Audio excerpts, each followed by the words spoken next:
Hey, hey, hey, what's up? Look who's back. I'm back. I'm Tarane, but you can call me Tara. I'm your host, and we are here just to search for some answers, and maybe the answers that I found for the blanks I had in my mind can help you solve your problems and fill some blanks for you. This is all it is. This podcast and these episodes that you're listening is all about maybe finding a word or a sentence or a fact or something that helps you fill the blanks in your head. These are not concrete facts or anything. These are just from a normal girl who was searching for the answers and found the answers, and the answers helped her to get over her problems and heal herself. Now she's sharing that. But how she shares it, this is the important part. Okay, I'm neutral to this, not so proud, not so nothing, just neutral. I have a unique way of sharing and simplifying complicated things. So, in this series of podcasts, we are learning about complicated things, very complicated things, but in a way that is so relatable and so simple. I found this to be helpful. Yes, this is the word, helpful. I found this to be helpful on my own journey because I was diving deep in heavy scientific facts and stuff. Carl Jung psychology, shadow and light, spirituality, even literature, even that. I was diving deep in all of that to find my answers. And the more I dive deep, the more I understand that it doesn't have to be this complicated. It can be simpler than that. So I built my method to make complicated things simple, to explain better, and to know what exactly I should do in real life based on the information I got. So this podcast is not about it's about a serious thing like shedding who you're not, but it's not about heavy scientific facts. If that's the style that you are resonating with, this podcast is not for you. But if you want to know practically exactly what works, what might work for you, so you consider that as a solution and think about that, this podcast is exactly what you need. Okay, so let's put that aside. Let's dive deep in the most important stage. What is happening in our mind that makes us feel miserable, makes us feel fear, makes us not be able to do what we want. Just knowing what's happening in our minds, oh, believe me, can solve all of our problems, like 80% of problems. Just stay with me. So, let's go to that unique method that I was preaching about. That unique method that I want to use, simplifying things, is to explain this heavy thing, Carl Jung psychology and psychology itself, by using a tool which is movie Wicked, the movie named Wicked that was released in 2024. I don't know, you might have watched that or not, but if you haven't, it's okay. After this podcast, after this episode, you should go and watch that movie because that gives you the image, the imagery, and the things that I want you to have in your head.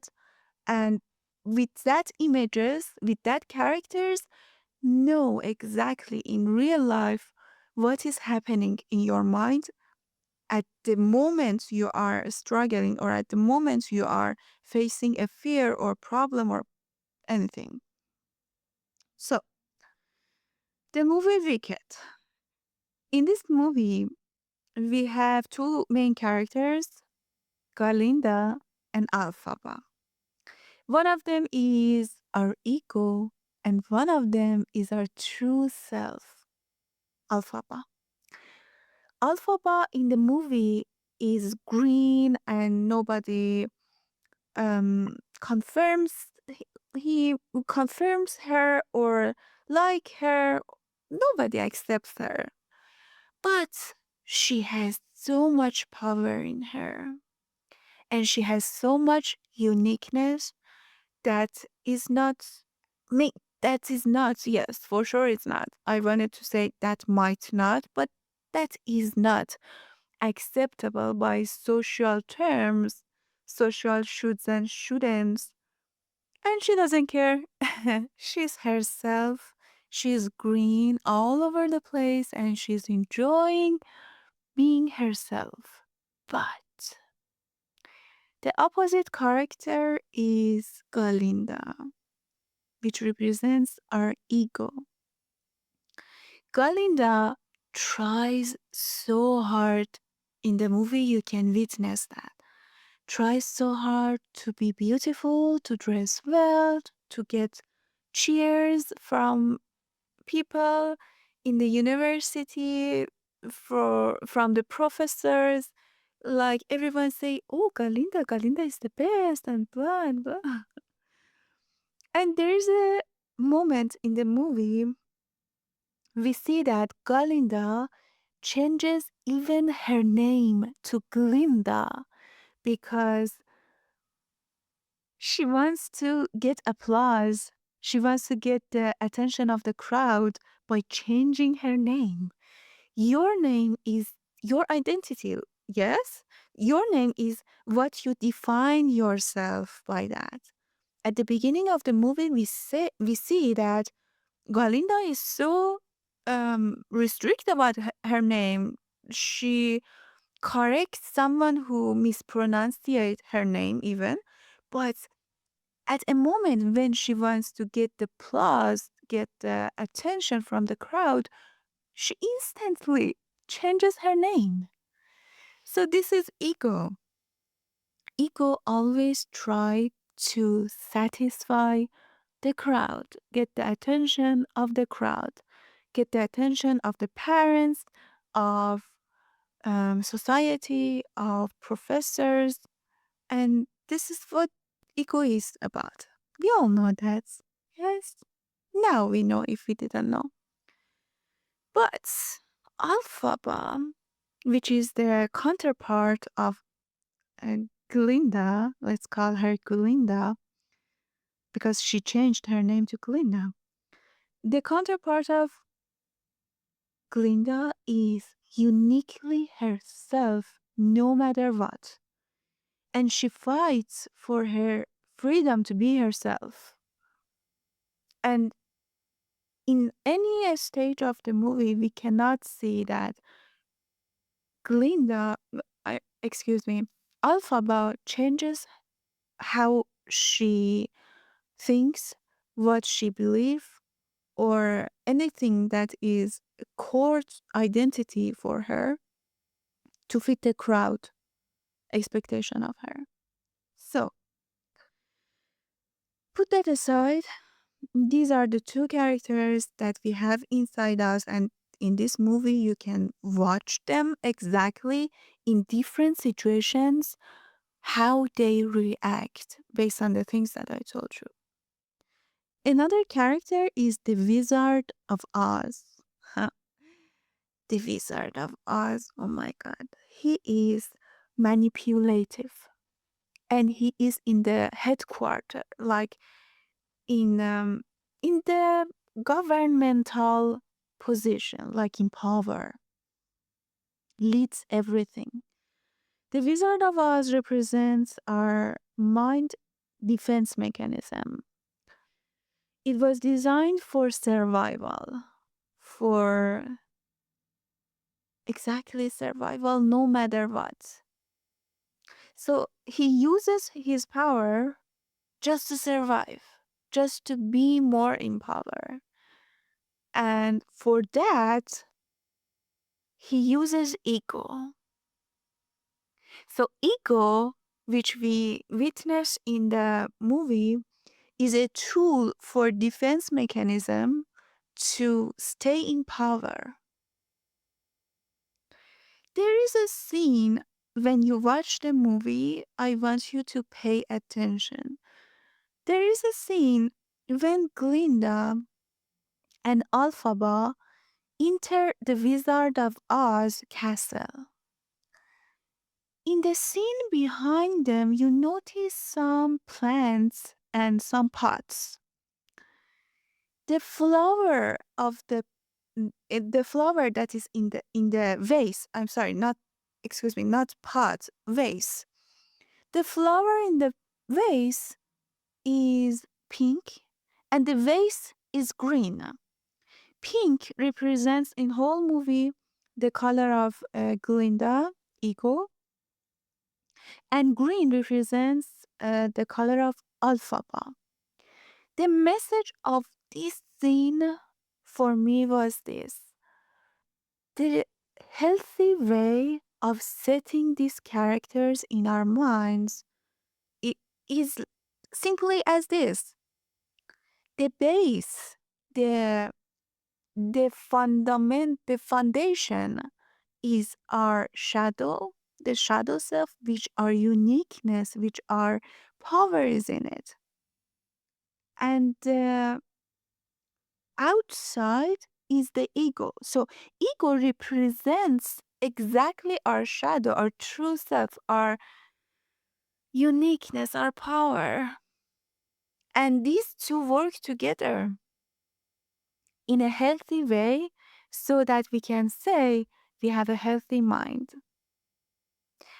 But we get to that, how to emerge these two opposites together. Now we are just in a getting to know them stage. Like, hello, this is Kalinda, your ego. Hello, this is Alphaba, the thing that you buried inside, and which is your power, which is your unique capabilities and magic things happen when you release that. So this is the just getting to know stage. Bear with me. Oh my God, I'm so happy that I'm explaining this to you because my whole life really changed after I got to know this. Okay, listen. There are some specific clues in the movie which I really love about that movie. We see that Glinda and Alphaba are good together at the beginning stages when they enter the social group of university, school. They enter a university, a college, and they are good together. They are friends. But after a while, even they have a, oh, this is so important. Even they have a similar goal. They have a similar goal. And we see that sometimes Glinda take clues from Alphaba. There's a scene that they are dancing, and Alphaba dances in a weird way, and Glinda starts to dance in that weird way, like her. And the friendship between them gets stronger and stronger. This details in the movie. Oh my God, you should watch this movie with these clues that I'm telling you. And this movie is magical when it's watched by these details that I'm telling you. So after they enter the social group, college, university, school, or something, everything changes step by step and they go separate ways. They separate because ego, Glinda, now should consider being ego, like I don't know, coming to be like becoming like people. Yes, this is the word. Becoming more like the social group because she wants to get acknowledged, because she wants to get applause. So she does exactly what the Wizard of Oz is telling her to do, suppressing. the shadow, alphabet. And this naturally happens in all of us.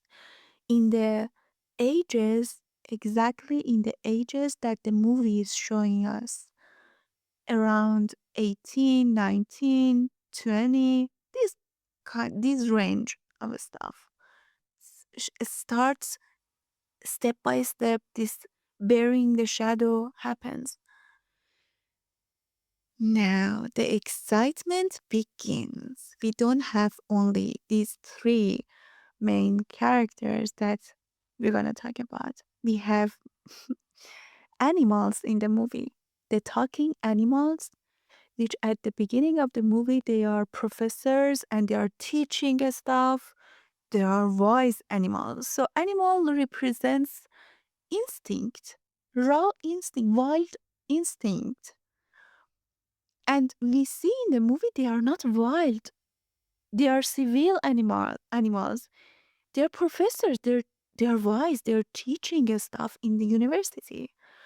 But during the movie, we see that humans and defense mechanism and ego is trying to suppress them and replace them by humanize knowledge, humanize sources. And the more this happens, that these professors are this knowledge, we can say this knowledge, this raw instinct knowledge that we have inside us, is the more they are buried and suppressed and shoot away, like go away, we don't want you here to teach or something, the more we lose our power. We can see that in action when in movie we see animals are losing their ability to talk. The very animal that was a professor that was teaching in a school cannot talk anymore. So loses the ability to talk. Why that happens? And what it wants to show us, the instinct after this process happens, the instinct, instead of being at our service, becomes wild animal. And this is exactly what happens in our mind. Now, we have another important element in the movie, but before I tell you that, I want you to get a grasp on the things that I told you, because before you know about that, you should know this. So, the ego, Glinda, represents our ego and egoistic things, which is power, money, fame, and you can see that. And anything is outside, and people see. Social terms, social acceptance, and everything. Alphaba is our intuition, is our soul power, is the exact thing that makes us unique. And if we use her alphaba, like that vase and the flowers that I explained in a scene, we can see if we use alphaba and we merge alphaba and Glinda in ourselves, we can shine uniquely. So ego gets to its goal of being shine, admired, and glow up. Ego gets to its goal, and Alphaba gets to its goal too, to be heard, to be herself, to not be suppressed. Yes. So with these things that I told you, we have a barrier that you have a limitation that I just told you, the Wizard of Oz, which is our limited defense mechanism of our mind, which only wants survival. And survival means being accepted in the social groups, because if you are alone, you might not survive. So this is how mind operates and how mind thinks that we should get attention of the people. We should be in a pack to survive. And animals, which is our instinct and stuff, emotions, instinct, anything that represents our instinct. Now, the final element that is so important, the book of magic. There is a book in the movie that the only person who can read that book and perform the magic from that book is Alphaba. That's why the Wizard of Oz tricks Glinda and Alphaba to go there and use Alphaba to make magic out of that book, because the only person who can perform magic from that book is Alphaba. Now, what that book represents. So, inside us, we have um, a spirituality, religion, and most of the things that we go and dive deep inside them and learn from them, even literature, tells us that we have a connection to the universe, to the divine, to the God, or anything you believe in.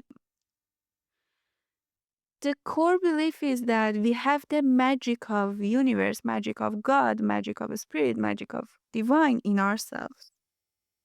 And if we tap into that power, oh boy, the game is different.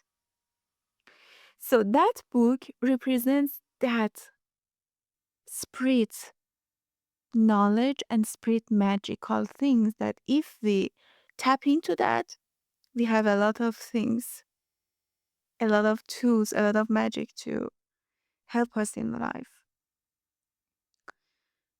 That ocean of knowledge, that ocean of magic can be reached by meditation and stuff. Why?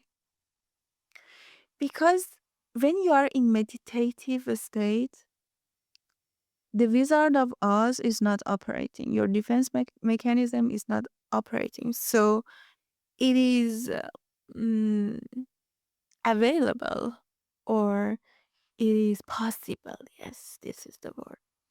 It is possible for your alphaba to go to that ocean and bring out knowledge, bring out magic, the magic of universe in your life. So that book represents that magic, the ocean of knowledge, ocean of magic. This ocean of knowledge, ocean of magic can sometimes get used by our ego for bad intentions, which sometimes ruins our life. But anyways, in in the future episodes, we're gonna dive deep into this fact that how our defense mechanisms sometimes use this magic for egoistic goals. But now, for now, just know these characters, and I want you to watch the movie after this episode and see the characters that I was telling you and notice small things in it, in the movie. But before we go to the next part, which I want to tell you how knowing this can change your life in all aspects. Knowing this simple thing that this is my ego, this is my shadow, this is this character and stuff. How this can change your life. Before I go to that, I wanna tell you another folklore. There's a folklore story, Epic of Gilgamesh. It's related to the country Iraq, if I'm not mistaken. Yes, the country that we are currently known as Iraq. So the Epic of Gilgamesh is exactly about this um, fact that I was explaining to you, Glinda and Alphaba.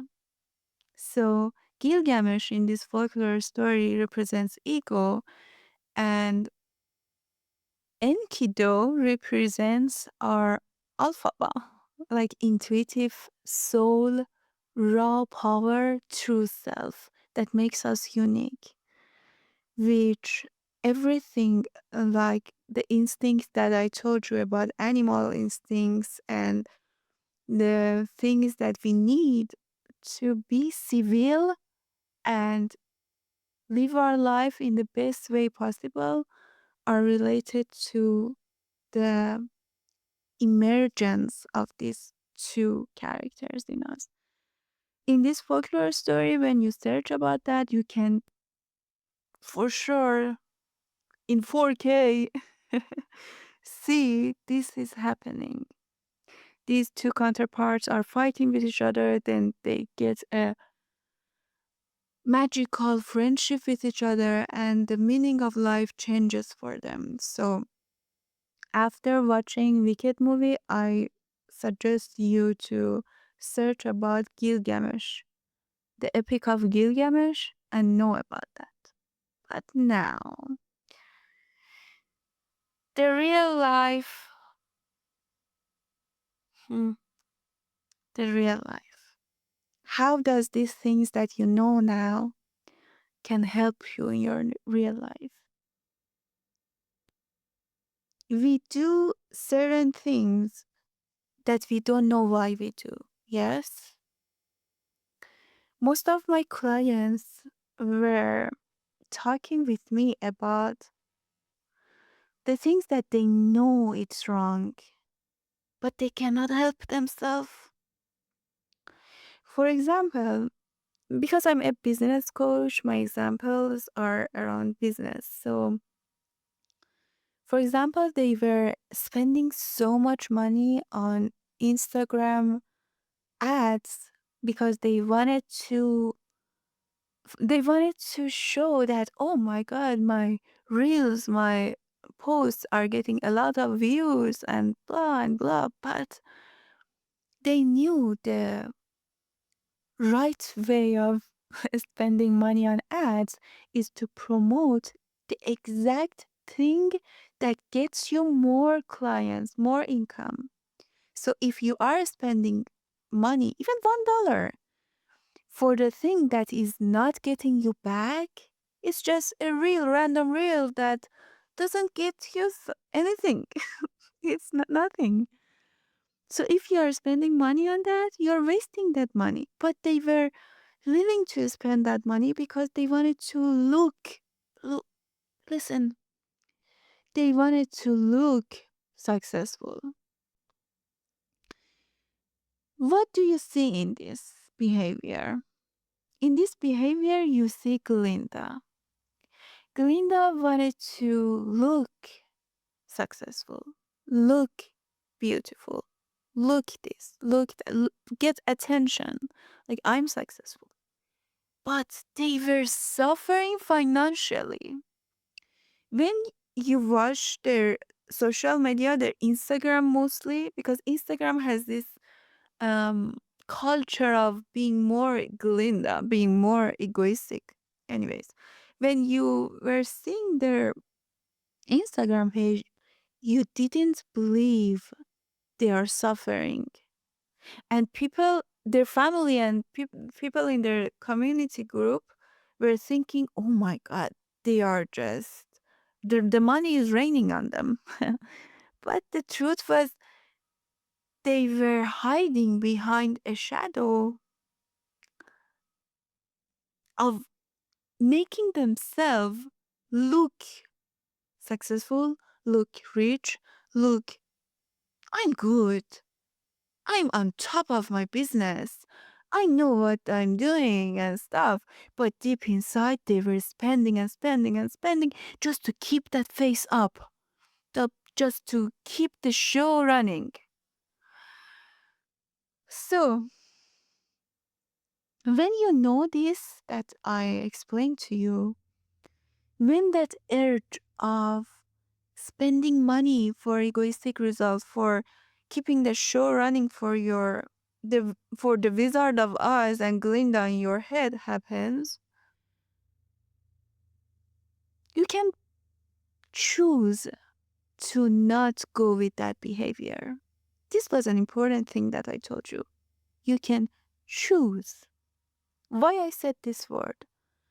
Because normally this the Wizard of Oz situation and Glinda situation, ego and defense mechanism of our mind work by default. Like by default, we are wired to do that. So we don't sometimes choose. We just react to the situation based on the default we have in our mind, default we have inside us. I said choose. When you know what's happening in your mind, you can simply choose otherwise. It is hard at the beginning stages, it is hard, but trust me, when you know what happens, you can choose differently. And I want you to know the trick behind the fact that I shared with you a movie to get the imagery of what's happening in your mind. My trick with this method that I was sharing this fact with you was this. Have you noticed when we watch movies, we have um we keep as we keep our judgment involved in the story.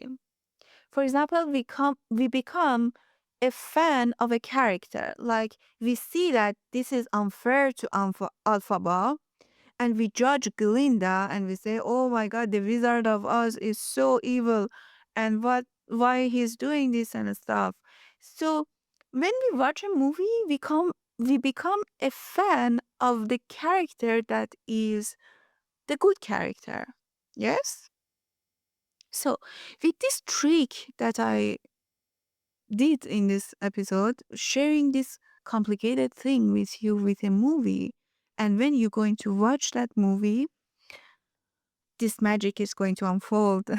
My plan is going to work, my master plan. Your mind, when you're watching that movie, picks a side, Alphaba or Glinda, which normally happens picking the side of the one who is suppressed, the one who is not hurt, the one who is the good guy. And you start to judge other characters. This is the very thing that we need. So, whenever this happens in real life, some things that I shared with you about my clients that they knew they are wasting their money, they know they are poor, they are not getting clients, they are not reaching the real success because they are putting a show on fake success. They knew that, but they couldn't do anything but that. When I shared this story, this movie with them, and they did the judgment on the characters and pick a side, the process of choosing otherwise was simpler for them. I know why this happens, but I don't want to overload your brain why this happens and stuff. But simply, if I tell you, when that situation happens, they can picture, oh, yes, this is my inside Galinda, my inside Glinda. I want to pick the side of Alphaba. So, what Alphaba says, what Glinda says, so I should choose Alphaba to conquer the defense mechanism, which is the Wizard of Oz, the evil. A simple method, practical method that I'm going to tell you to do after this episode. After you watch the movie and after you search about the Gilgamesh epic, a story, folklore story of Gilgamesh, after that, I want you to dive deep in your mind, in your everyday life, and note the behaviors that you did in a week or in a month or in a day even. That was from your Glinda or from your Alphaba or from the Wizard of Oz. I want you to recognize them because this practice helps you to choose. Pick a side. Next time you want to react, you want to do something, any behavior, you choose. Okay, now with what character I'm going to decide. Oh my god, you cannot even believe how this can change your life. Listen to me. Picking the wrong character. This is so important. I listen, please. Picking the right character in a critical moment of our life when we have to decide on a big thing, like a critical moment, a critical decision, like the decision I had to make to leave my country, go outside and take the leap of faith without knowing anything. Those kind of leap of faiths, those kind of big decisions can be right decisions if only we know these characters and we make sure at that very point that we are taking that decision, that we are taking that decision from a healthy and balanced position, like that vase and flower that I explained to you. The flower is pink, but the foundation, the vase is green from that state. Any decision that you take in your life, like getting into a relationship, changing your career, or drastic changes in your personal life, if you don't know what are the characters in your mind, and you get manipulated by the Wizard of Oz and Glinda, might be problematic for you in the future. And you cannot be sure about the decision that you are making. One of the things that people notice in me is the fact that I'm so sure about the decision I make in any aspect of my life, even in a big taking the leap of my life and changing drastically at a moment, my love life, my business, my social group, everything, that big decision. This is a big decision for a girl who was not even outside of her country alone. Just once had traveled outside of her country with her husband. Just was that experience. So this is a big thing. But I'm not telling you this to tell you, oh, I'm a big girl, I'm strong, and I'm an alien or something. I have a strong magical powers. No. Right now that you know my story from the earlier episode that I uploaded before this episode, and now I explain to you this simple thing that I just know the characters in my head. And I know what puppet show they are doing in my head whenever I'm deciding on something or taking a leap of faith. Who is behind that decision? Who is doing what? Who is benefiting from that decision? With this simple thing that I explained to you, I took that leap of faith. From outside perspective, people think I have a magical strength that they don't have. No, no, no. I just have this simple knowledge. And whenever I want to decide on anything, I just write or distinguish what character is pushing me to take this and what is the benefit of this decision for my alphaba, for my Galinda, for my defense mechanism. And after that, in the next episode, we're going to dive more even in this fact, and I'm going to show you more practically in practice how at first how not knowing this mm, can affect your life in a negative way. At first I wanted to tell can make you miserable, but I said, oh my god, this is too much.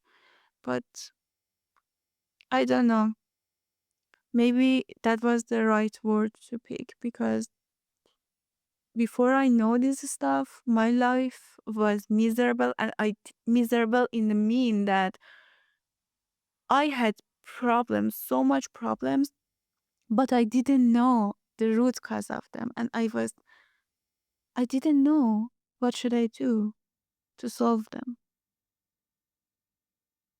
I was confused. Yes, that is the definition of being miserable. Maybe the right word for that is miserable. So I'm going to dive deep into that,